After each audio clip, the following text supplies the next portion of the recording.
રાજકોટની પાયલ મેટર્નિટી હોસ્પિટલના viral CCTV મામલે સાયબર ક્રાઇમે મોટો ઘટસ્ફોટ કર્યો। આરોપીઓએ છેલ્લા 9 મહિનામાં જ 50,000થી વધુ સીસીટીવી હેક કર્યા, જેમાંથી કામ આવે એવા 5થી 10% એટલે કે 2500થી 5,000 વિડીયો તેઓને મળતા હતા। આરોપીઓએ કબૂલ્યું કે બેડરૂમ અને હોસ્પિટલના વિડીયોની ડિમાન્ડ વધુ રહેતી હતી, જેનું તેઓ વેચાણ કરતા હતા। પહેલો જે આરોપી છે વૈભવ માને કરીને છે, જે સાંગલી મહારાષ્ટ્રનો છે। અગાઉ જે બે આરોપી પકડી ગયા છે આ એમનો મિત્ર હતો અને ટેલિગ્રામ ચેનલ પર આ અશ્લીલ વિડીયોના વેપારમાં સેલ કરવામાં એનો મદદગારીનો અહમ રોલ છે। એ અનુસંધાને એને અરેસ્ટ કરવામાં આવ્યા છે।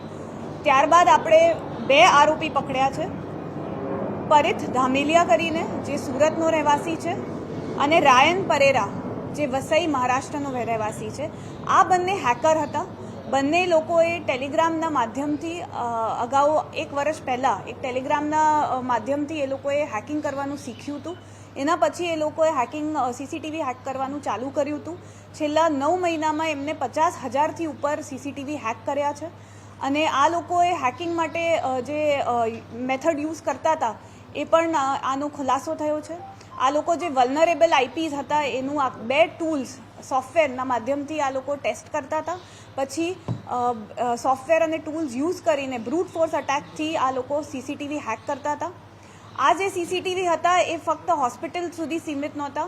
આ schools, factory, colleges, corporate offices, even બેડરૂમના સીસીટીવી ફૂટેજીસ આ લોકોએ હેક કર્યા છે।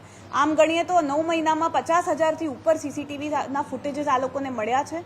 અને પછી આ બે જણ અને એની સાથે એક આરોપી જે વોન્ટેડ છે રોહિત સિસોદિયા કરીને, આ 3 જણની ટોળકી હતી જે આ સીસીટીવી હેક કરીને એમાંથી વિડીયોઝ લઈને એમાંથી કન્ટેન્ટ ક્રિએટ કરતા હતા, જે પછી આ લોકો ટેલિગ્રામ ચેનલ અને યુટ્યુબ ચેનલ પર વેચવા માટે મૂકતા હતા।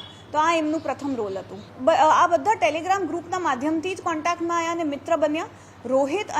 રોહિત પરેરા, આ જે રાયન પરેરા છે અને રોહિત સિસોદિયા છે, જે એ બંને પહેલાંથી મિત્ર હતા અને પછી આ ધામેલિયાના કોન્ટેક્ટમાં આવ્યા અને ત્રણેય જણે સાથે પછી આ કામ શરૂ કર્યું હતું।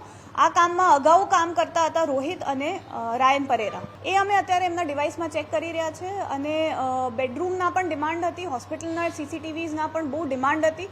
આ કારણ એનું વેચાણ કરવાનું એટલું છે કે જે ડિમાન્ડ એન્ડ સપ્લાયનું આ લોકો કહે છે એમાં જેની ડિમાન્ડ વધારે હતી, જેમ કે હોસ્પિટલના અને બેડરૂમના ખાસી એવી ડિમાન્ડમાં હતા વિડીયોઝ। 50,000થી 60,000 જેટલા હેક કર્યા છે, એમાંથી એ લોકોને સેલ થાય એવા કન્ટેન્ટ 5થી 10% જ કન્ટેન્ટ મળતું હતું। બાકી રૂટીન ઓફિસના, ફેક્ટરીના કે કામકાજના વિડીયોઝ મળતા હતા, પણ આ કન્ટેન્ટ જે સેલ લાયક હતું એમાં 5થી 10% કન્ટેન્ટ એવું મળતું હતું। 2,000થી 4,000 જેટલાના એક વિડીયોનું હતું। પછી વિડીયોની કેટેગરી અને ટાઈપ પર આ લોકો પેમેન્ટ આપતા હતા।